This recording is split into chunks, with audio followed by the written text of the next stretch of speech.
Okay. இப்போ வந்து ஃபுல்லாக வந்து தெர்மல் CO1ல வந்து ப்ராப்ளம்ஸ் ஃபுல்லாக எப்படி ரெடி பண்ணணும், அப்படியே அப்புறம் அப்ரோச்சு அது மட்டும் பார்த்துடலாம். ஸோ என்னென்ன இருக்குன்னா, ரிவர்ஸ்டு கார்னர் சைக்கிள், அப்புறம் ரிவர்ஸ்டு பெட்டன் சைக்கிள், VCRS இருக்குது. ஸோ ஃபஸ்ட்டு வந்து நம்ம ரிவர்ஸ்டு கார்னர் பார்த்துடலாம். ஸோ இனிஷியலாக வந்து நான் ஃபார்முலா சொல்லிடுறேன். ஸோ ஃபார்முலா சொல்லிட்டு அதுக்கப்புறம் சம்ஸ் பார்த்துடலாம். ரிவர்ஸ் கார்னர் சைக்கிளை பொறுத்த வரைக்கும் ஃபஸ்ட்டு அதில் என்னென்ன இருக்கும் அப்படிங்கிறது ஃபஸ்ட்டு தெரிஞ்சுக்கணும். என்னென்ன இருக்குன்னா வந்து ஃபஸ்ட்டு ஸோ இதில் வந்து ஃபஸ்ட்டு வந்து இங்கே வந்து கம்ப்ரஸர் வச்சுருப்பாங்க. ஸோ கம்ப்ரஸர் இருக்கும். அதுக்கப்புறம் வந்து இங்கே வந்து ஒரு ஹீட், அதாவது எப்படி சொல்லியிருப்பாங்கன்னா, ரிவர்ஸ் கார்னரை பொறுத்த வரைக்கும் எல்லாமே ஐடியில் தான் பேசியிருப்பாங்க. ஸோ அதனால் இங்கே கம்ப்ரஸர், தென் இங்கே வந்து பார்த்தோம்னா வந்து ஹீட்டை வந்து ரிமூவ் பண்ணுற ஒரு ஹீட் எக்ஸ்சேஞ்சர், அதுக்கப்புறம் இந்த இடத்துல வந்து ஒரு எக்ஸ்பேண்டர், அதுக்கப்புறம் இந்த இடத்துல வந்து ஹீட்டை வந்து வாங்கி கொள்கிற ஒரு ஹீட் எக்ஸ்சேஞ்சர், அதுக்கப்புறம் கம்ப்ரஸர். ஸோ இது 1 2 3 4 இந்த மாதிரி தான் வந்து ஐடியலாக பேசியிருப்பாங்க. ஸோ இந்த இடத்துல சிலிண்டர் இருக்குது, எக்ஸ்பேண்ட் ஆகுது, எக்ஸ்பேன்ஷன் நடக்குது, அந்த மாதிரி சொல்லியிருப்பாங்க. ஸோ எப்போயுமே வந்து ரிவர்ஸ் கார்னர் சைக்கிள் வந்து இது கூட தேவையில்ல. ஃபஸ்ட்டு வந்து கிராஃப் முக்கியம். ஸோ வந்து என்னென்ன கிராஃப் இருக்குது, TS கிராஃபு, PH கிராஃப், இல்லை மொத்தம் 3 சைக்கிள் இருக்குல்ல, 3 சைக்கிளுக்கும் TS PH கிராஃப் வந்து நல்லா தெரிஞ்சுக்கணும். ஸோ ஃபஸ்ட்டு வந்து சரி TS PB, ஓகே PB, அது பேப்பர் கம்ப்ரெஷனாக PH வரும். ஓகே, இங்கே PV, ஃபஸ்ட்டு PV பார்த்தலாம். ஸோ இதில் என்ன நடக்குதுன்னா, ஃபஸ்ட்டு கம்ப்ரெஷனில் வந்து ஐசென்ட்ரோபிக் கம்ப்ரெஷன் நடக்குது. ஓகேவா, ஃபஸ்ட்டு அப்போ TS போட்டுடலாம். TS போட்டு பார்த்தா இன்னும் நல்லா ஈஸியாக புரியும். ஸோ TS பார்த்தோம்னா இங்கே என்ன நடக்குது, கம்ப்ரெஷனில் ஐசென்ட்ரோபிக் கம்ப்ரெஷன் நடக்குது. ஸோ ஐசென்ட்ரோபிக் நடக்கிறதுனால ஐசென்ட்ரோபிக் கம்ப்ரெஷன். அதுக்கப்புறம் வந்து இந்த இடத்துல என்ன நடக்குதுன்னா, ஐசோதெர்மல் ஹீட் ரிஜெக்ஷன் நடக்குது. Heat rejection. அதுக்கப்புறம் வந்து ஸோ கான்ஸ்டன்ட் டெம்பரேச்சரில் ஐசோதெர்மல் சொல்கிறாங்க. அதுக்கப்புறம் ஐசென்ட்ரோபிக் எக்ஸ்பேன்ஷன் நடக்குது. ஓகே, ஸோ அதுக்கப்புறம் என்ன நடக்குதுன்னா, இது 1 2 3 4. அதுக்கப்புறம் வந்து அப்சார்ப்ஷன், அதாவது ஐசோதெர்மல் ஹீட் அப்சார்ப்ஷன் நடக்குது. ஓகேவா, ஸோ இதைத்தான் இந்த மாதிரி போட்டிருப்பாங்க. அதுக்கப்புறம் இந்த மாதிரி போட்டதுக்கப்புறம் இங்கே இது ஐசென்ட்ரோபிக்காக தான் இருக்குது. அப்போ PV கிராஃப் இந்த மாதிரி வரும். ஸோ இந்த மாதிரி வரும். ஸோ அப்போ இந்த மாதிரி வரும், இந்த மாதிரி. ஸோ 1 2 3 4. ஸோ மோஸ்ட்லி வந்து நம்ம சம் பார்க்கும்போது இந்த கிராஃப் தான் மோஸ்ட்லி யூஸ் பண்ணுவோம். இந்த டோம் கான்செப்ட் தெரியும் எல்லாருக்கும். இந்த டோம் போடுவாங்க, சேச்சுரேஷன் டோம் போடுவாங்க. போடும்போது பார்த்தோன்னா இந்த இடத்துல கிரிட்டிக்கல் பாயிண்ட் சொல்லுவாங்க. இதுக்கு லெஃப்ட் சைடில் உள்ளது எல்லாமே சேச்சுரேட்டட் வாட்டர், இந்த ரைட் சைடில் உள்ளது எல்லாமே வந்து சேச்சுரேட்டட் வேப்பர். இது நடுவில் வந்து பார்த்தோன்னா வேப்பரும் லிக்விடும் ரெண்டு வேப்பரும் வேப்பரும் என்னது மாய்ஸ்சரும் வந்து கலந்துருக்கும். தண்ணி ஏர் ரெண்டுமே கலந்துருக்கும் நடுவில். அதனால் இந்த இடத்துல பார்க்கும்போது ட்ரைனஸ் ஃப்ராக்ஷன் கண்டுபிடிப்போம். இந்த இடத்துல ட்ரைனஸ் ஃப்ராக்ஷன் வந்து 1, இந்த ட்ரைனஸ் ஃப்ராக்ஷன் 0 இருக்கும். ஓகேவா, ஸோ இந்த இதை தூக்கி அப்படியே ஃபிட் பண்ணிடுவாங்க. ஓகே, ஸோ இதில் ஒர்க்கிங் மட்டும் ஐடியலாக சொல்கிறேன், ஏன்னா ஐடியலாக வந்து சொல்லியிருப்பாங்க இந்த இடத்துல. ஸோ கம்ப்ரஸ் பண்ணும்போது வேப்பர் லிக்விட் கொஞ்சம் கலந்து போகும். ஸோ போகும்போது கம்ப்ரஸ் பண்ணி உங்களுக்கு வந்து ஆனால் உண்மையிலே ரியல் லைஃப் ஃபங்க்ஷன் நடக்காது. இது கார்னாடுகளில் சும்மா ஐடியா சொல்லியிருப்பாங்க. ஸோ போகும்போது இங்கே என்னென்னா, வேப்பரை வந்து கம்ப்ரஸ் பண்ணி இந்த இடத்துல வேப்பர் லிக்விடாக இருக்கும். ஸோ கம்ப்ரஸ் பண்ணி அதை வந்து ஃபுல் வேப்பராக மாற்றிடுவாங்க. அதான் சேச்சுரேட்டட் வேப்பராக மாறிடுச்சு. அதுக்கப்புறம் கண்டென்சர் என்ன பண்ணுன்னா வந்து ஆக்சுவலி வந்து ஹீட் ரிஜெக்ஷன் தானே கண்டென்சர் சொல்லுவோமா. ஸோ அந்த ஹீட் எக்ஸ்சேஞ்சர் என்ன பண்ணுன்னா, கார்னாட்டில் ஹீட் எக்ஸ்சேஞ்சர் பேசியிருப்பாங்க. அடுத்து நம்ம பிரேக் டர்ன் போகும்போது அதுக்கு ஒரு நேம் கொடுத்துருவாங்க. ஸோ அப்புறம் இங்கே என்ன நடக்கும்னா வந்து கண்டென்சர் வந்து ஹீட்டை ரிமூவ் பண்ணிவிட்டு ஃபுல்லாக லிக்விடாக மாறிடும். அதனால் லிக்விடாக இருக்குது. அதுக்கப்புறம் திரும்ப வந்து த்ராட்டில் பண்ணும்போது கொஞ்சம் வேப்பரும் இருக்கும், கொஞ்சம் தண்ணியும் இருக்கும். அதனால் இந்த மாதிரி இருக்கும். ஸோ இந்த கிராஃபு, ஸோ இந்த PV TS கிராஃப் பார்த்துக்கணும். இதில் முக்கியமாக தெரிஞ்சுக்க வேண்டிய ஃபார்முலா என்னென்னா, COP ஃபார்முலா, அப்புறம் refrigeration effect formula. So COP formula பார்த்துட்டிங்கன்னா வந்து ஆக்சுவலி COPனா என்ன, அவுட்புட் பை இது கோஎஃபிஷியன்ட் ஆஃப் பெர்ஃபார்மன்ஸு. அது என்ன, அவுட்புட் எங்கே நடக்குது, இங்கே கூலிங் நடக்குது. அப்போ இதோட அவுட்புட் தான் எழுதணும் ஃபஸ்ட்டு நியூமரேட்டரில். டினாமினேட்டரில் வந்து இன்புட் என்ன, இது வந்து ஒர்க் கம்ப்ரஸரில் தான் ஒர்க் கொடுக்குறோம். ஸோ அந்த ஒர்க்கை டினாமினேட்டரில் பண்ணணும். ஸோ எப்படி ஃபார்முலா எழுதலாம்னா, COP ஆஃப் இது என்னது, ரெஃப்ரிஜரேஷன் தானே. ஸோ புக்கில் ராஜ்புட்டில் கொடுத்துருப்பாங்கன்னா COP ஆஃப் ரெஃப்ரிஜரேஷன் பார்த்தோம்னா அது மாதிரி இந்த இடத்துல வந்து டெம்பரேச்சர் கான்ஸ்டன்ட் தானே. இதை TLன்னு சொல்லிக்கிறேன், இதை THன்னு சொல்லிக்கிறேன். ஸோ அப்போ வந்து TL/TH - TL வரும். அதே மாதிரி COP ஆஃப் ஹீட் பம்புன்னு கேட்டிருந்தாங்கன்னா வந்து COP ஆஃப் ரெஃப்ரிஜரண்ட்டோட +1 ஆட் பண்ணிக்கோங்க. COP ஆஃப் ஹீட்டுன்னு கேட்க மாட்டாங்க, பட் எதுக்கு தெரிஞ்சுக்கோங்க. ஸோ TH - TL/THன்னு வரும். ஓகேவா, இது ஒன்று. அதுக்கப்புறம் வேறு என்ன ஃபார்முலா தெரிஞ்சுக்கணும்னா வந்து இந்த இடத்துல வந்து ஹீட் நான் ரிமூவ் பண்ணுறேன்னு சொல்லியிருந்தேன்னா அது வந்து QL. இது தியரி நிறையா சொல்லலாம். அப்புறம் வந்து எக்ஸாம் பாயிண்ட் ஆஃப் தான் பார்த்துட்ருக்கோம். ஓகேவா? அப்போ QL, அதுக்கப்புறம் இங்கே QH. இந்த QL கண்டுபிடிக்க வந்து என்ட்ரோபி ஃபார்முலா படிச்சிருக்கோம், தெர்மோடைனமிக்ஸ் CO4ல் படிச்சிருப்போம். H is equal to Q/T. அதை யூஸ் பண்ணி தான் வந்து இந்த இடத்துல QL is equal to TL. இந்த இடத்துல என்ட்ரோபி தானே, அப்போ இந்த இடத்துல என்ட்ரோபி கான்ஸ்டன்ட் தானே. S1 equal to S2, S4 equal to S3. அப்போ QL தான் எடுக்கிறேன், அப்போ S1 minus S4. அதுக்கப்புறம் QH ஹீட் ரிஜெக்டட் வந்து இது என்ன TH தான் இருக்குது. So is equal to TH S2 minus S3. அதுக்கப்புறம் வந்து இன்னொரு ஃபார்முலா தெரிஞ்சுக்கணும். இது இந்த 2 ஃபார்முலா, இந்த COP தெரிஞ்சிருக்கணும். அதுக்கப்புறம் இன்னொரு ஃபார்முலா என்னென்னா QH/QL is equal to TH/TL. So அவ்வளோதான். இந்த ரிவர்ஸ்டு கார்னாட் சைக்கிள் போது இந்த ஃபார்முலா மட்டும் தெரிஞ்சாலே போதும், சம் சால்வ் பண்ணிடலாம். ஓகே. ஸோ அடுத்து வந்து என்னென்னா ரிவர்ஸ்டு பெட்டன் சைக்கிள்.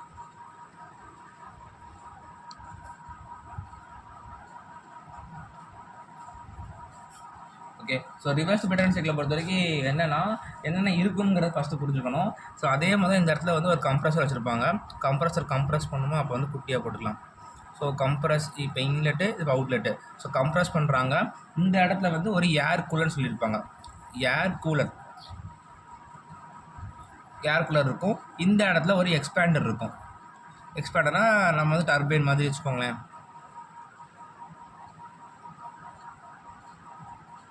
எக்ஸ்பேண்ட் பண்ணி அதுக்கப்புறம் இந்த இடத்துல வந்து ஒரு ரெஃப்ரிஜரேஷன் நடக்கக்கூடிய, அதாவது ஹீட்டை வாங்கக்கூடிய ஒரு இது இருக்கும். ஆக்சுவலி இங்கே வந்து கண்டென்சர், இங்கே வந்து எவாபரேட்டர் இருக்கும், அந்த மாதிரி.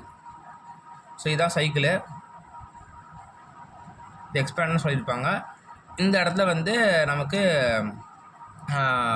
ஷாஃப்ட் கனெக்ட் பண்ணியிருப்பாங்க. கம்ப்ரஸர் கொடுக்கக்கூடிய ஒர்க் வந்து டர்பைன், அது எக்ஸ்பேண்டருக்கும் கொடுக்குற மாதிரி. ஓகே. ஸோ இதில் வந்து ஃபஸ்ட்டு வந்து இது தெரிஞ்சுக்கணும், கிராஃபு. அது முக்கியம், PV graph. So PV graph இந்த இடத்துல நடக்கும்னா ஃபஸ்ட்டு இந்த இடத்துல ஐசென்ட்ரோபிக் கம்ப்ரெஷன் நடக்கும். ஆனால் இந்த இடத்துல வந்து ஹீட் வந்து ரிஜெக்ஷன் ஆகுறதும் ஹீட் இங்கே உள்ளே வாங்கிக்கிறதுமே வந்து கான்ஸ்டன்ட் ப்ரெஷரில் நடக்கும். ஸோ அதனால் இது வந்து இன்னொரு பேர் வந்து கான்ஸ்டன்ட் ப்ரெஷர் சைக்கிள்னு சொல்லுவாங்க, இல்லைனா பெல் கோலமன் சைக்கிள்னு சொல்லுவாங்க. ஓகேவா? ஸோ இப்படி தான் இருக்கும். இது ஆக்சுவலி ஃபுல்லாக நிறையா வந்திருக்கணும், நிறையா ஒர்க் வரும். அதான். ஸோ 1 2 3 4. ஓகே. அதுக்கப்புறம் வந்து PV கிராஃபு. TS கிராஃப் பொறுத்தவரை பார்த்தோம்னா வந்து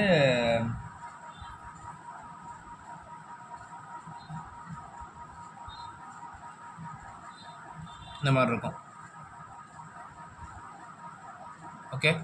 ஸோ இல்லைனா எப்படி நடக்குதுன்னா, இனிஷியலாக வந்து இருக்கும்போது ஐசென்ட்ரோபிக் கம்ப்ரெஷன் நடக்குது. அப்புறம் கான்ஸ்டன்ட் ப்ரெஷரில் ஹீட் ரிஜெக்ட் ஆகுது, QH.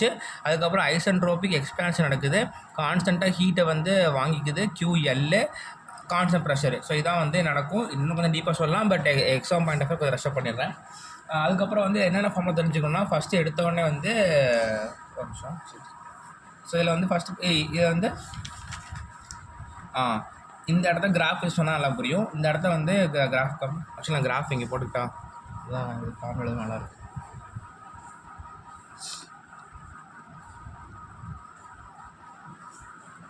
இந்த கரன்சிக்கு இவ்வளோ தான், கரன்சி ரொம்ப கம்மியாக இருக்கிற மாதிரி இருக்குது.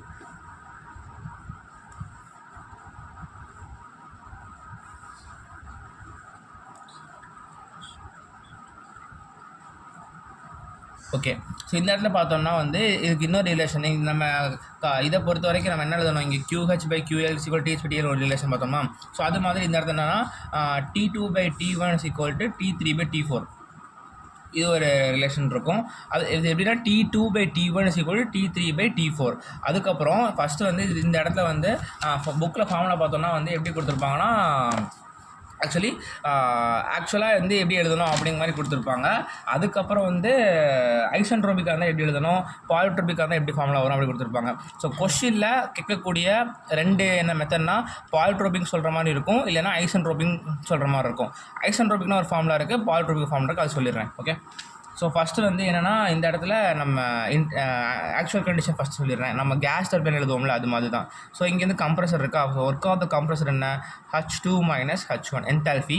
அதுக்கப்புறம் ஒர்க் ஆஃப் த எக்ஸ்பேண்டர்னு சொல்லிக்கலாம். எக்ஸ்பேண்டர் வந்து H3 - H4 எவ்வளோ ஹீட்டை வாங்கிக்குது அப்படி ரிஜெக்ட் பண்ணுது அப்படிங்கிறது H2 - H3 எவ்வளோ ஹீட்டை வாங்குது அப்படிங்கிறது H1 - H4. ஸோ இதுதான் நம்மளோட கூலிங் எஃபெக்ட்டு, இதுதான் நம்மளோட இன்புட்டு. ஓகேவா. ஆக்சுவலி இன்புட் வந்து இந்த இடத்துல பார்த்தோம்னா work of the compressor - work of the எக்ஸ்பேண்டர்னு போடுற மாதிரி இருக்கும். கீழே பார்க்கலாம். அதுக்கப்புறம் வந்து இந்த இடத்துல என்னென்னா சிஓபி ஃபார்ம்லாம் என்ன, சிஓபி வந்து அவுட்புட் பை இன்புட் மாதிரி தான் இருக்கும். ஏன்னா அவுட்புட் நமக்கு கிடைக்குது, ரெஃப்ரிஜரேஷன் எஃபெக்ட் தான் அவுட்புட் கிடைக்குது. அப்போ இதை போட்டுக்கோங்க QL. இன்புட் என்ன, work of the compressor - work of the expander.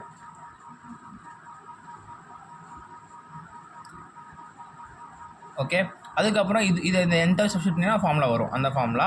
And also இன்னொரு ட்ரிக்கு ராஜ்பில்ல கொடுத்தாங்க. என்னென்னா இந்த T4 டெம்பரேச்சர் இருக்குல்ல, T4/T3 - T4 இதை போட்டாலும் COP கிடைக்கும். ஓகே. அதுக்கப்புறம் கம்ப்ரஸரோட ஐசென்ட்ரோபிக் எஃபிஷியன்சியும் கொடுத்துருப்பாங்க. அது என்ன ஃபார்முலானா T2- - T1/T2 - T1. ஆக்சுவலி நம்ம இது டர்போ மிஷினில் CO3 படிச்சிருப்போம், அந்த ஃபார்முலா தான் இது. அதுக்கப்புறம் வந்து இப்போ வந்து கொஷின் இது வந்து ஜென்ரல் கேஸில் கொடுத்தாங்கன்னா யூஸ் பண்ணணும். ஓகேவா. இப்போ கொஷினில் இட் ஃபாலோ த பாலிட்ரோபிக் அப்படி சொல்லுவாங்க. இல்லை PV பவர் சம்திங் ஏதோ வைங்க 1.4 1.3 கொடுத்துட்டு கான்ஸ்டன்ட் சொல்லி இந்த மாதிரி கொடுத்துருவாங்க. அப்போ கொடுத்தா இந்த ஃபார்முலா யூஸ் பண்ணணும். அது எப்படி யூஸ் பண்ணணும்னா work of the compressor is equal to N/N-1 P2 V2 - P1 V1. இது ஈஸி தான். எப்படின்னா N/N-1 போட்டு இங்கே அப்பரில் கம்ப்ரஸரில் P2 V2 இருக்குது, இங்கே P1 V1 இருக்கா. ஸோ அதை யூஸ் பண்ணி பண்ணணும். அதுக்கப்புறம் work of the compressor, work of the expander பார்த்தோம்னா அதே மாதிரி N/N-1 P3 V3 - P4 V4. ஓகேவா. இப்படி தான் இருக்கும். அதுக்கப்புறம் வந்து இந்த இடத்துல எப்படின்னா COP வரும்னா இங்கே என்ன இருக்குது, ஆக்சுவலி இங்கே இதான் ரெஃப்ரிஜரேஷன் எஃபெக்ட்டு. அப்போ வந்து என்ன பண்ணுவாங்கன்னா MCP ΔT போடுவாங்க. ΔT என்ன, T1 - T4. So T1 - T4. அதுக்கப்புறம் ஆக்சுவலி இங்கே வந்து என்ன பண்ணுவாங்கன்னா work of the compressor - work of the expander போடுவாங்க. இதில் மைனஸ் பண்ணுவாங்க. மைனஸ் பண்ணும்போது N/N-1 காமனாக எடுப்பாங்க. காமனாக எடுத்துகிட்டு இங்கே PV இருக்குல்ல, அந்த PV = MRTயா. இப்போ ஒவ்வொரு இதுக்கும் MR T2 MR T1 போடுவாங்க. இப்போ இங்கே உள்ள M காமனாக எடுத்தால் கேன்சல் ஆகும். இந்த மாதிரி நிறைய டெவிஷன்ஸ் இருக்குது. அதுக்கப்புறம் வந்து R இருக்கும். அந்த ஆரை வந்து என்ன பண்ணுவோம், இங்கே CPBR இருக்குல்ல, நம்ம வந்து CO3 கம்ப்ரஸர் ஃப்ளூயிட் ஃபோலில் பார்த்துருப்போம் திருமல் 2ல். அதில் வந்து R/CPயோட வேல்யூ வந்து Γ-1 அப்படின்ட்டு. ஸோ அந்த வேல்யூ யூஸ் பண்ணி இந்த இடத்த வந்து Γ-1 அப்படி ஃபுல்லாக மாறிடும். ஓகேவா. அந்த MCP ΔT எல்லாம் மாறிடுச்சுன்னா அதுக்கு வந்து நான் இந்த இடத்துல வந்துட்டு இதை காமிச்சிடுறேன். டைம் கன்ஸ்டன்ட் இந்த இடத்துல ஃபுல்லாக டெரைவ் பண்ணியிருக்கேன். இது வந்துட்டு பாஸ் பண்ணி பார்த்தா எல்லாம் புரிஞ்சிடும். ஓகேவா. இந்த இடத்துல மாறி இருக்காங்க. ஓகே. அப்படியே காமிச்சிட்டு okay. N/N-1 Γ-1 times T2 - T1 minus of T3 - T4 வந்திருக்கும். ஓகேவா. ஸோ இது இந்த ஃபார்முலா யூஸ் பண்ணி தான் COP கண்டுபிடிக்கணும். When the given us polytropic அப்படின்ட்டு. இப்போ ஒரு ஐசென்ட்ரோபிக் கொடுத்துட்டா என்ன பண்ணால் இதே மெத்தட் தான். இந்த Nக்கு பதில் காமான்னு போட்டுக்கணும். காமா கொஸ்டின் உங்களுக்கே தெரியும் 1.4ன்னு சொல்லிட்டு. ஸோ ஐசென்ட்ரோபிக் வந்து N = காமாவா. அப்போ என்ன ஆகும், இதுவும் கேன்சல் ஆயிரும், இதுவும் கேன்சல் ஆயிருமா. அப்போ இந்த ஃபார்முலா மட்டும் வரும். ஸோ இப்போ ஐசென்ட்ரோபிக்னு கொடுத்தாங்கன்னா T1 - T4 / T2 - T1 T3 - T4. So இப்படி தான் ஒரு ரிவர்ஸ் பட்டன் செக்கிங் கொடுத்தா மோஸ்ட்லி வந்து இந்த கண்டிஷன் வந்து ரேர் கேஸ் தான். இது வரைக்கும் இது கொடுத்ததே கிடையாது. பட் புக்கில் இருக்குது இந்த கண்டிஷனு. ஸோ இதை தான் நல்லா கான்செப்ட் பண்ணி படிக்கணும். ஸோ பாலிட்ரோபிக்கு என்ன ஃபார்முலா, COPக்கு என்ன ஃபார்முலா, ரெஃப்ரிஜரேஷன் எஃபெக்ட்டுக்கு இந்த ஃபார்முலா அப்படியே MCP ரிசல்ட்டி சேர்த்து போடணும். அதான் எழுதி காமிச்சிருக்கேன். அதுக்கப்புறம் ஐசென்ட்ரோபிக் கொடுத்து இந்த ஃபார்முலா யூஸ் பண்ணி போடணும். ஓகேவா. ஸோ அதுக்கப்புறம் வந்து VCRS இதான் வந்து மோஸ்ட்லி வந்து இப்போனா நமக்கு 10 மார்க் கேட்குறாங்க. Vapour compression refrigeration system. Okay. So இதில் என்ன இருக்குன்னா வந்து ஃபஸ்ட்டு இங்கே ஒரு கம்ப்ரஸர் வச்சுருக்காங்க. கம்ப்ரஸர் அதுலேருந்து என்ன ஆகுதுன்னா ஒரு கண்டென்சர் இருக்குது. கண்டென்சர் அந்த கண்டென்சர் வந்து என்ன பண்ணுதுன்னா ஒரு ரிசீவர் டேங்க்கில் போயிட்டு அந்த கண்டென்ஸ் ஆகி வர லிக்விடாக வாங்கிக்குது ரிசீவர் டேங்க்கு. அதுக்கப்புறம் வந்து ஒரு த்ராட்லிங் டிவைஸ் இருக்குது. அதுக்கப்புறம் இங்கே ஒரு எவாப்புரேட்டர் இருக்குது. அப்புறம் திரும்ப கம்ப்ரஸர் போகுது. ஓகேவா. நம்ம வந்து சம் சால்வ் பண்ணும்போது ரிசீவர் டேங்க்னா இருக்க மாதிரி பார்க்க மாட்டோம். ஓகேவா. ஸோ இங்கே த்ராட்லிங் டேங்க் தான் இருக்குது, த்ராட்லிங் தான் இருக்குதுன்னு சொல்லுவாங்க. So initial 1 2 3 4. Okay. So first இதுக்கு வந்து என்ன நடக்குதுங்கிறத தெளிவாக புரிஞ்சுக்கணும். ஏன்னா இந்த ரெண்டுத்துக்குமே பார்த்தீங்கன்னா நான் வந்து அவர் என்ன நடக்குங்கிறத தெளிவாக சொல்லியிருக்க மாட்டேன். ஏன்னா வந்து மோஸ்ட்லி நம்ம இந்த ஃபார்முலா வச்சே போட்டுடலாம். பட் இதில் என்ன நடக்குதுங்கிறது தெரிஞ்சால் தான் வந்து எக்ஸாம் பாயிண்ட் ஆஃப் பார்க்கணும்னு சொல்கிறேன். ஸோ என்ன நடக்குதுன்னு தெரிஞ்சால் தான் நம்ம சம் சால்வ் பண்ணும்போது ஒரு நல்ல கிளியர் அண்டர்ஸ்டாண்டிங் கிடைக்கும். ஸோ இப்போ என்னென்னா இந்த இடத்துல கம்ப்ரஸர் வந்து ஏரை வந்து வாங்கி கம்ப்ரஸ் பண்ணி என்ன பண்ணுதுன்னா ஆக்சுவல் கண்டிஷனில் சூப்பர் ஹீட்டட் வேப்பராக வெளியே அனுப்புது. ஓகேவா, சூப்பர் ஹீட்டட் வேப்பராக வெளியே அனுப்பி அந்த கண்டென்சர் என்ன பண்ணுதுன்னா அந்த டெம்பரேச்சரை வாங்கி இது வந்து வாங்கி என்னென்ன ப்ராசஸ் ஐசென்ட்ரோபிக்காங்கிறத நம்ம கிராஃப் மூலமாக பார்க்கலாம். ஸோ வாங்கி கண்டென்ஸ் என்ன பண்ணுது, கண்டென்ஸ் பண்ணி லிக்விடாக அனுப்புது. அந்த லிக்விடாக அனுப்பும்போது ஹை ப்ரெஷர் ஹை டெம்பரேச்சரில் இருக்குமா. ஆக்சுவலி ஏன்னா கம்ப்ரஸிங் ப்ரெஷர் பண்ணி ஹை ப்ரெஷர் ஹை டெம்பரேச்சரில் அனுப்பியிருக்கும். அந்த இதுலேயே அப்படியே கண்டென்ஸ் பண்ணி லிக்விடாக மாற்றி அனுப்புது. அது high pressure high pressure high temperature இருக்கும். அதெல்லாம் குறைக்கணும்ல. ஸோ அதுக்கு இங்கே ஒரு ஹை ப்ரெஷர் லோ டெம்பரேச்சர் என்னது கண்டென்ஸ் தானே பண்ணுறோம். கம்ப்ரஷன் வெளியே வரும்போது ஹை ப்ரெஷர் ஹை டெம்பரேச்சரில் இருக்கும். அதுக்கப்புறம் அதில் அப்படியே லிக்விடாக மாறி இந்த ஹை ப்ரெஷர் ஹை டெம்பரேச்சர் வந்து கண்டென்சருக்கு அப்புறம் இருக்கும்போது அதை வந்து நம்ம த்ராட்லிங் பண்ணி கம்மி பண்ணி எவாப்ரேட் பண்ணுறோம். இங்கே உள்ள ஹீட்னா வாங்கிட்டு திரும்ப சுற்றிட்டு அப்படியே ப்ராசஸாக நடந்துகிட்ருக்கு. ஓகேவா. ஸோ அதில் வந்து இப்போ ஃபஸ்ட்டு கிராஃப்ஸ் தெளிவாக பார்க்கணும். இதை பொறுத்த வரைக்கும் கிராஃப் மட்டும் நம்ம சம்மில் போட்டுட்டு கொஸ்டின் எடுத்து எழுதிட்டோம்னாலே அந்த 10 மார்க் அப்படியே வாங்கிடலாம். இது எப்படின்னா டிஎஸ் கிராஃப் ஃபஸ்ட்டு பார்த்துடலாம். டிஎஸ் கிராஃப் பார்க்குறது டிஎஸ் கிராஃப் பார்த்துடலாம். ஸோ இதுக்கு வந்து அந்த டோம் யூஸ் பண்ணுவாங்க. அது முன்னாடி நம்ம சொன்னது தான். இதுக்கு வந்து ஃபுல்லாக லிக்விட், இது வந்து கேஸு, இது கிரிட்டிக்கல் பாயிண்ட்டு. ஸோ ஃபஸ்ட்டு என்ன சொன்னேன், இன்லெட் போகும்போது சேச்சுரேட்டட் லிக்விடாக உள்ள இன்லெட் போகுதாமா கம்ப்ரஸர். சரி தப்பாக சொன்னேன். சேச்சுரேட்டட் கேஸாக உள்ளே போகுது, லிக்விடாக போனால் கம்ப்ரஸர் போயிடும். அதுக்கப்புறம் என்ன நடக்குது, ஐசென்ட்ரோபியே கம்ப்ரஸ் நடக்குது. அப்போ என்ட்ரோபி கான்ஸ்டண்ட்டாக இருக்குது. இது என்ட்ரோபி ஃபுல் கான்ஸ்டன்ட்டு. ஒரு கட்டத்தில் கம்ப்ரஸ் பண்ணி ஹை ப்ரெஷர் ஹை டெம்பரேச்சர் போயிடுது. அதுக்கப்புறம் அப்படியே ட்ராப் ஆகுது. இதுதான் சூப்பர் ஹீட்டட் டெம்பரேச்சரு. அதாவது இந்த இடம் சேச்சுரேட்டட் கேஸு, இது சூப்பர் ஹீட்டட் ஆகிடுமா. அதுக்கப்புறம் என்னென்னா இது 1 இது 2. அதுக்கப்புறம் என்ன பண்ணுது, கண்டென்சரு ஐசோதெர்மலாக அப்படியே வந்து சொல்ல முடியாது, கான்ஸ்டன்ட் ப்ரெஷராக தான் இருக்கும். ஸோ அப்படியே வந்து என்ன பண்ணுது, எல்லாத்தையுமே வந்து லிக்விடாக மாற்றுது. அதான் வந்து உங்கள் கண்டென்சர் முடியும் போது என்னவாக இருக்குன்னா இந்த இடத்துல வந்து சேச்சுரேட் லிக்விடாக மாறிடுச்சு. ஓகேவா. ஆனால் ஐடியல் கண்டிஷனில் எல்லாமே லிக்விடாக மாற்றலாம் கேட்டால் கிடையாது, கொஞ்சம் ஏதாவது இது இருக்கும். அதுக்கப்புறம் என்ன நடக்குதுன்னா இந்த த்ராட்லிங் வந்து கான்ஸ்டன்ட் என்தால்ஃபியில் வந்து த்ராட்லிங் பண்ணுது. அப்போ கான்ஸ்டன்ட் லைட்டாக கர்வாக வரும். பிஹெச் கிராஃபில் ஸ்ட்ரைட் கூட போடுவோம். அதுக்கப்புறம் அதே மாதிரி போயிட்டு வந்துடுச்சு. ஸோ இப்படி தான் வந்து சின்ன ப்ராசஸ் நடக்குது. ஓகே. ஸோ அதுக்கப்புறம் என்னது, இது வந்து பிஹெச் வந்து ஸோ ஃபஸ்ட் என்ன, இந்த இடத்துல வந்து என்ன நடக்குது, ஐசென்ட்ரோபி தான் நடக்குது. ஸோ இந்த இடத்துல வந்து அதே மாதிரி 1 ஆரம்பிக்கும். இந்த இடத்துல இப்படி வரும், வந்துட்டு இது ஸ்ட்ரைட் கோடு 1 2 3 4. இந்த இடம் 2 சொல்லிக்கலாம். இந்த இடத்துல வந்து உங்களுக்கே தெரியும் ஏன் வந்து நம்ம வந்து இந்த மாதிரி கோடு போடுறோம். ஏன்னா ஐசென்டால்ஃபிக்காக வந்து எக்ஸ்பேண்ட் பண்ணுறாங்க. ஸோ 2 ஓகேவா. ஸோ இந்த ஏரோ மார்க்லாம் ரொம்ப முக்கியம், இது போட மறந்துடாதீங்க. ஓகேவா. ஸோ இந்த ரெண்டு கிராஃப் பார்த்தாச்சு. அதுக்கப்புறம் வந்து சிஓபி ஃபார்முலா என்ன, refrigeration effect by work input. கரெக்டாக. இப்போ ரெஃப்ரிஜரேஷன் எஃபெக்ட் நம்ம என்ன எழுதலாம், இதான ரெஃப்ரிஜரேஷன் எஃபெக்ட்டு. அப்போ H1 மைனஸ் H4 எழுதலாம். ஒர்க் இன்புட் என்ன, H2 மைனஸ் H1 எழுதலாம். இப்போ நீங்கள் பார்த்தா நல்லா தெரியும். இதில் நமக்கு ஒரு 2 என்தால்ஃபி 3 என்தால்ஃபி இருந்தாலே சம்மே சால்வ் பண்ணிடலாம். மோஸ்ட்லி சம் எப்படி கேட்பாங்கன்னா இந்த சிஓபி கேட்பாங்க, இல்லைன்னா வந்து எவ்வளோ பவர் வந்து கம்ப்ரஸர் கொடுத்துருக்கோம் அப்படின்னு கேட்பாங்க. ஸோ பவர் அந்த மாதிரி கேட்டிருந்தாங்கன்னா இங்கே என்ன இருக்குது, H2 minus H1 times mass flow rate of refrigerant. இதை போட்டாலே போதும். ஓகேவா. ஸோ அதுக்கப்புறம் வந்து ஒர்க்கு கேட்டாங்கன்னா H2 மைனஸ் H1 கொடுத்துட்டு கிலோஜூல் பேக்கேஜ்லேயே கொடுத்துக்கலாம், தப்பு கிடையாது. ரெஃப்ரிஜரேஷன் எஃபெக்ட்டு, கூலிங் லோடு அந்த மாதிரி கேட்டால் H1 மைனஸ் H4. அதுவே கிலோவாட்டில் கேட்டால் times mass rate of refrigerate பண்ணிக்கணும், அவ்வளோதான். ஸோ இப்போ வந்து இந்த ஒவ்வொரு ஹச்சையும் கண்டுபிடிக்கணும். அந்த ஒவ்வொரு ஹச்சையும் கண்டுபிடிக்கிறதுக்கு எப்படிங்க சொல்கிறேன். ஸோ ஃபஸ்ட்டு H1 கண்டுபிடிக்கணும். H1 என்ன, சேச்சுரேட்டட் கேஸில் தான் இருக்குது. அப்போ கண்டிப்பாக கொஷினில் இந்த 1ங்கிற பாயிண்ட்டுக்கோ இந்த 4ங்கிற பாயிண்ட்டுக்கோ ப்ரெஷர் கொடுத்துருப்பாங்க. ஓகேவா. அந்த ப்ரெஷர் கொடுத்துருந்தாங்க சொன்னாங்கன்னா அதை யூஸ் பண்ணி நம்ம கேஸ் டேபிள்ஸ் போயிட்டு ரெஃப்ரிஜரண்ட் 134A இல்லைனா ரெஃப்ரிஜரண்ட் R12 அந்த மாதிரி நிறையா கொஷின்லேயே கொடுத்துருப்பாங்க என்ன ரெஃப்ரிஜரண்ட் சொல்லிட்டு. ஸோ அதை யூஸ் பண்ணி பார்த்துட்டு ரெஸ்பெக்டிவ் டெம்பரேச்சருக்கோ ப்ரெஷருக்கோ போயிட்டு HG இது எங்கள் ரெஃப்ரிஜரண்ட் டேபிள். இப்போ எக்ஸாம்பிளுக்கு கொஷினில் R134A கொடுத்துருக்காங்க வச்சுக்கோமே, R134A இருக்குது. இப்போ வந்து எனக்கு டெம்பரேச்சர் வந்து கீழே வந்து ரெஃப்ரிஜரேஷன் பண்ணுறது -20 வந்துடுச்சு. -20 வருதுன்னா வந்து பார்த்தோம்னா HG தான் சேச்சுரேட்டட் கேஸ் தானே, அப்போ HGயில் போய் பார்க்கணும். அப்போ 386.66 அதான் என்னோட இது. இப்போ HL என்ன பண்ணணும், HGயில் பார்க்கணும். ஓகேவா, அட் T1 ஆர் T4 அந்த மாதிரி, இல்லைனா P1 P4 அந்த மாதிரி. ஏன்னா ரெண்டுமே வந்து கான்ஸ்டண்ட்டாக தானே இருக்குது அதனால். ஆனால் சில சம்ஸில் என்ன பண்ணுவாங்கன்னா கொஷினை பொறுத்து இந்த ரெண்டு கான்ஸ்டண்ட்டாக இருக்காது, ஒன்று மேலே போகும் கீழே போகும் அந்த மாதிரி இருக்கும்.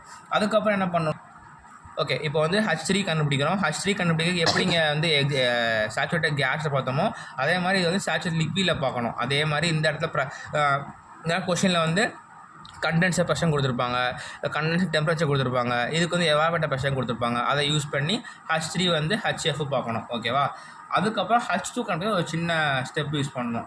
H2 கண்டுபிடிக்க என்ன பண்ணணும்னா H2 H இதான் எந்த இங்கே தானே இருக்குது, அப்போ இந்த H2 கண்டுபிடிக்கணும், இந்த இது கண்டுபிடிக்கணும். அப்போ H2 டேஷு ஃபஸ்ட்டு ஆட் பண்ணிக்கணும், ப்ளஸ் CP இந்த லைன் இருக்குல்ல அதுக்கு தான் ஃபார்முலா எழுதுகிறேன், CP times of ln of T2 dash. ஓகேவா, அந்த லைனுக்கு அந்த ஃபார்முலா. ஸோ அப்போ H2 டேஷ் என்ன பண்ணணும்னு கேட்டிங்கன்னா இந்த ப்ரெஷரில் உள்ள ஜியில் தானே இருக்குது பாயிண்ட்டு, அப்போ அதே மாதிரி அந்த ப்ரெஷரில் உள்ள HG கண்டுபிடிக்கணும். ஓகேவா, அட் 3R2. அதுக்கப்புறம் CPக்கும் அதே மாதிரி தான். CP வந்து கவலைப்பட வேணா, CP வந்து இங்கேயே கொடுத்துருப்பாங்க, CPG கொடுத்துருப்பாங்க.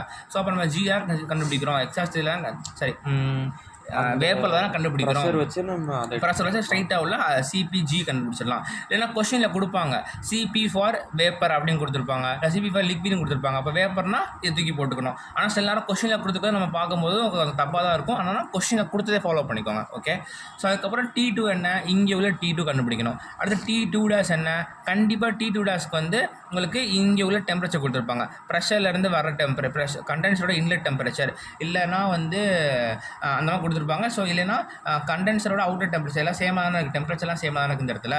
ஸோ அதை தூக்கி இங்கே போட்டுக்கணும். இப்போ இந்த T2 கண்டுபிடிக்க இன்னொரு ஃபார்முலா யூஸ் பண்ணணும், என்னென்னா ஓகே அதுக்கப்புறம் இதுக்கு என்ன ஃபார்முலானா S2 = S2 dash plus CP times of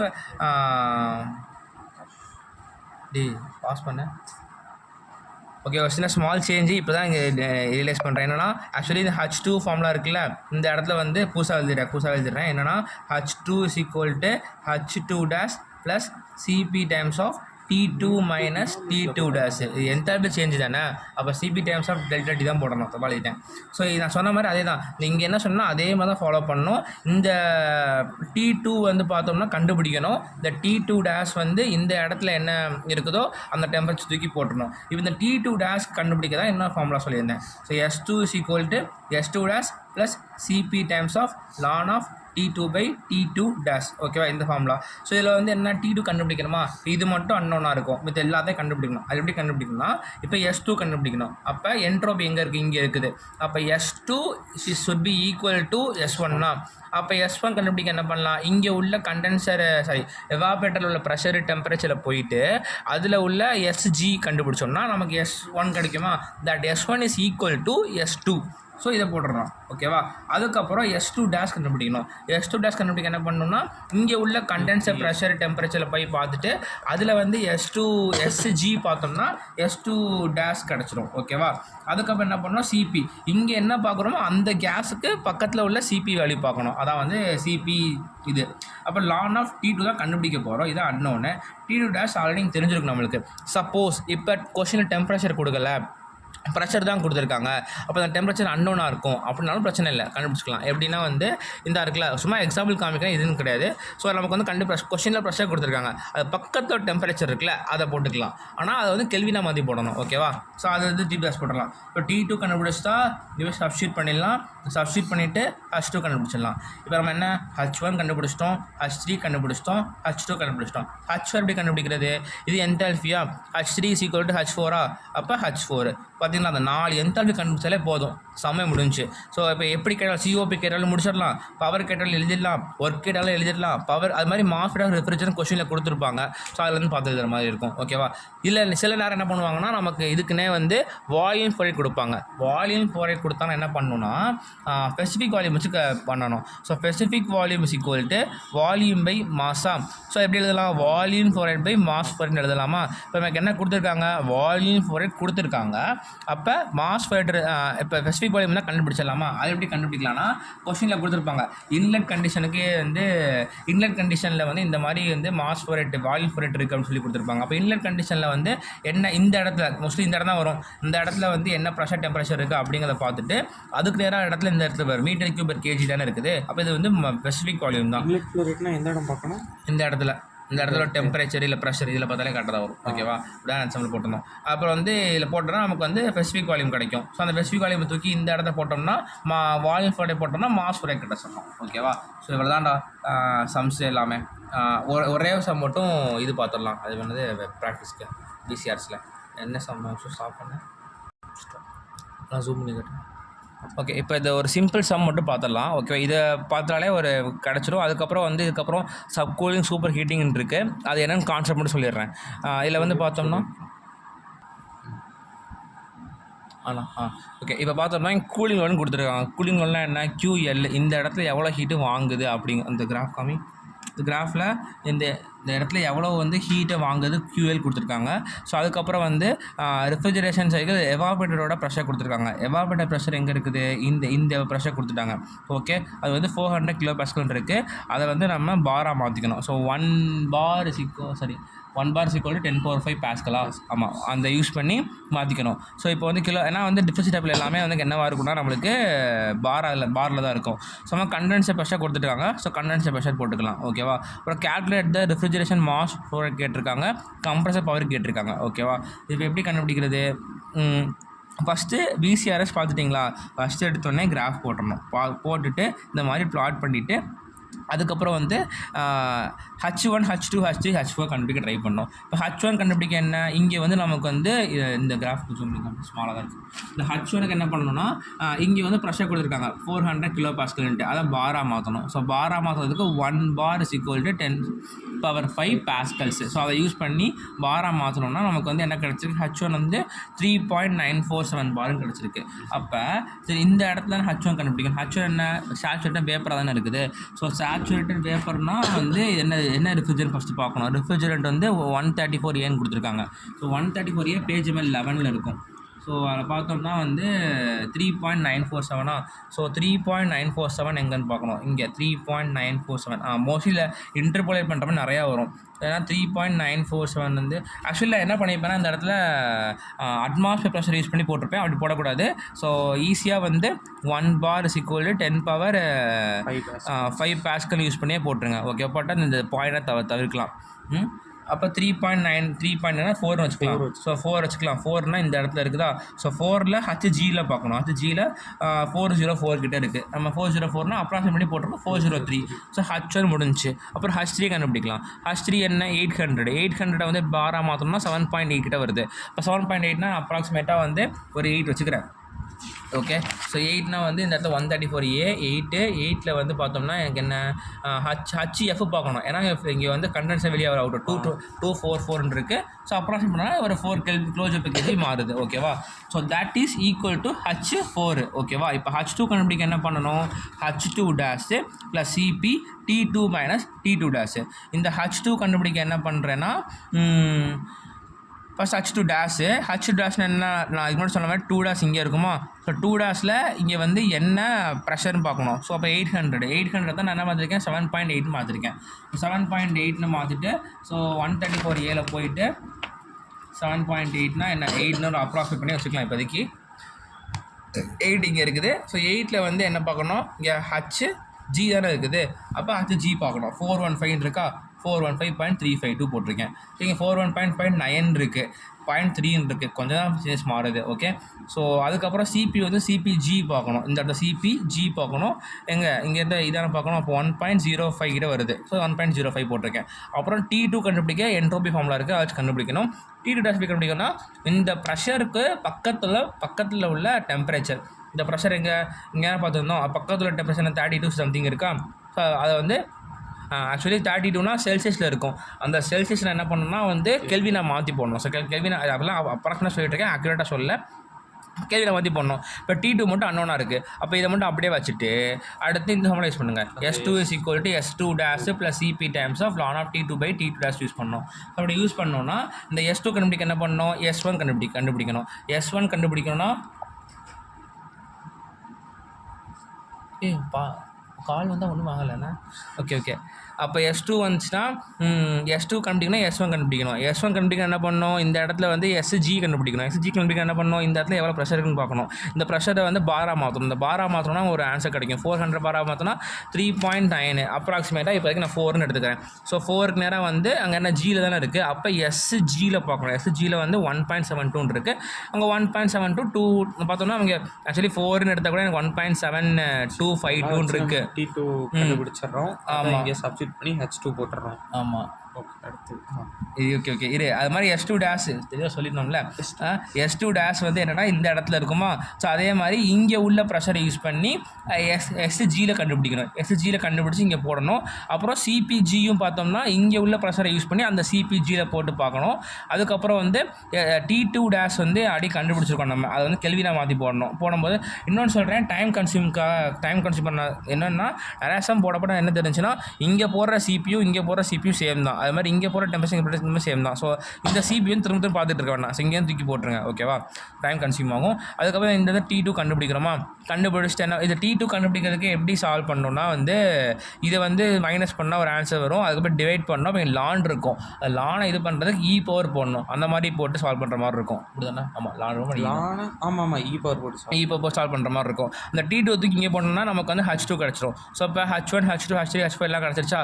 கொஸ்டினில் என்ன கேட்டிருந்தாங்க, அதில் mass flow rate and compressor power. இப்போ கம்ப்ரஸர் பவருக்கு என்ன பண்ணலாம், ஃபார்முலா என்ன, பவருக்கு பவர் இஸ் ஈக்குவல் டு இந்த இடத்துல தான் கம்ப்ரஸர் இருக்குது. அப்போ H2 - H1 times mass rate of refrigerant. அப்போ எனக்கு என்ன, மாஸ் ரேட் ஆஃப் ரெஃப்ரிஜரண்ட் தான் பவர் கண்டுபிடிக்க முடியும். அப்போ எனக்கு என்ன கொடுத்துருக்காங்க, QL கொடுத்துருக்காங்க. QL 10 kW இருக்கா. ஸோ 10 தூக்கி இங்கே போட்டுட்டோம்னா மாஸ் ரேட் ஆஃப் ரெஃப்ரிஜரண்ட் அன்னோனாக இருக்கும். ஏன்னா அது வந்து கிலோவாட்டில் கொடுத்துருக்காங்க. கிலோஜூல் per kg தான் H1 - H4 போட்டுக்கலாம். ஆனால் கிலோவாட்டில் இருக்குது. ஸோ ரெஃப்ரிஜரண்ட் போட்டோம்னா அன்னோனாக இருக்கும். சப்ராக்ட் பண்ணால் மாஸ் ரேட் ஆஃப் ரெஃப்ரிஜரண்ட் கிடச்சிரும். ஆக்சுவலி இப்போ வந்து கிலோவாட்டில் போடணுமா இல்லை வாட்டில் பண்ண டவுட் வரும். ஸோ ஆக்சுவலாக பார்த்தோம்னா நம்ம கிலோஜூல் per செகண்டை சப்ஸ்டிட் பண்ணி பார்த்தோம்னா கிலோகிராம் per செகண்ட் ஆன்சர் வந்துடுது. So mass rate of refrigerant இருக்குது, சப்ஸ்டிட் பண்ணணும். H2 தெரியும், H1 தெரியும், பவர் கண்டுபிடிச்சலாம் இன் டேர்ம்ஸ் ஆஃப் கிலோவாட். அதுக்கப்புறம் என்னென்னா சின்ன ஒரு கான்செப்ட்டு சப்கூலிங் சூப்பர் ஹீட்டிங் இருக்குது. என்னென்னா இந்த இடத்துல இருக்கா. ஸோ சூப்பர் ஹீட்டிங்னா என்னென்னா வந்து அந்த இது எங்கடா. ஸோ இந்த இடத்துல வந்து எப்படின்னா சூப்பர் ஹீட்டிங் என்ன பண்ணுவாங்கன்னா இந்த இடத்துல கம்ப்ரஸருக்குள்ளே இன்லெட் கொடுக்கும்ல, சேச்சுரேட்டடாக கொடுக்காம சூப்பர் ஹீட் பண்ணி கொடுப்பாங்க. அதனால் இந்த இடத்துல 2ங்கிறது 2 டேஷில் தான் ஆரம்பிக்கும் ஆக்சுவல் கண்டிஷனு. ஸோ அப்போ 1லேருந்து 2 டேஷில் ஆரம்பிக்குது. அதனால் என்ன அவுட்புட் கிடைக்குதுன்னா ரெஃப்ரிஜரேஷன் எஃபெக்ட் வந்து அதிகமாகுது. ஆனால் இருந்தாலும் ஒர்க்கு வந்து நம்ம கொடுக்கக்கூடிய ஒர்க்கு வந்து இன்க்ரீஸ் ஆகிட்டே இருக்குதாமா. ஸோ இது சூப்பர் ஹீட்டிங். சப்கூலிங் என்னென்னா இந்த கண்டென்சர்லேருந்து வெளியே வருது இல்லை. ஸோ வெளியே வர டெம்பரேச்சர் வந்து இன்னும் கொஞ்சம் கம்மி பண்ணி பண்ணுறாங்க. அப்படி பண்ணும்போது இங்கேயே வந்து கேஸாக லிக்விடாக வந்து முடிஞ்சு அதுக்கப்புறம் வர்றது இந்த இடத்து வரைக்கும் இன்னும் கொஞ்சம் டெம்பரேச்சர் கம்மியாக இன்க்ரீஸ் பண்ணி கம்மியாக சப்கூல்டு கம்மி பண்ணி வெளியே வந்து அதுக்கப்புறம் முடியும். ஸோ இது இப்போ வந்து எப்படி வந்து சம் சால்வ் பண்ணும்போது எஃபெக்ட் ஏற்படுத்தும்னா இந்த இடத்துல நம்ம வந்து கண்டுபிடிக்கும் போது வந்து என்ன பண்ணோம், இந்த இடத்துல நம்ம வந்து என்ட்ரோப்பியோ என்தால்பியோ கண்டுபிடிக்கிறதுக்கு ஃபார்முலா வந்து இந்த இடத்துல இருக்கும். ஆக்சுவலி நம்ம H2 பார்த்துருந்தோம்ல, H2 கண்டுபிடிக்கிறதுக்கு அதுக்குமே ஃபார்முலா இந்த தான் இங்கே தான் இருக்குது. அது வந்து இப்போ எதுக்கு படிச்சுக்கோங்க. இந்த இடத்துல நான் எங்கன்னா டேஷ் போட்டேன்னா அங்கேனா வந்து G இருக்கும். அது மாதிரி ஃபார் சப்கூல் கண்டிஷன் சொல்லிட்டு என்தால்பி ஃபார்முலா கொடுத்துருக்காங்கல்ல, எங்கே S கொடுத்துருக்காங்களோ அங்கே வந்து நம்ம டேஷ்ன்னு போட்டிருப்போம். அது ஒன்றே தான் டிஃப்ரென்ஸ். ஸோ இந்த ஃபார்முலா யூஸ் பண்ணிக்கலாம். பேஜ் நம்பர் இந்த 11 இந்த 11 இந்த ரோமன் 11 இருக்குது இந்த புக்கில். ஓகே, அதை யூஸ் பண்ணி கண்டுபிடிக்கணும். இங்கே வந்து எப்படி கண்டுபிடிக்கணும்னா H2 டேஷுக்கு வந்து அதே சூப்பர் ஹீட்டர் கண்டிஷனுக்கு எப்படி கண்டுபிடிச்சோம் நம்ம இந்த இடத்துல, அதே மாதிரி இந்த ஃபேரில் சூப்பர் ஹீட் கண்டிஷன் யூஸ் பண்ணி கண்டுபிடிக்கிற மாதிரி இருக்கும். ஸோ இந்த 2 தான் கொஞ்சம் மாறி வந்திருக்கும். ஓகே, அதுக்கப்புறம் சம் வந்து சால்வ் பண்ணுங்கள். டவுட்னா கேளுங்க, சொல்கிறேன். ஓகே.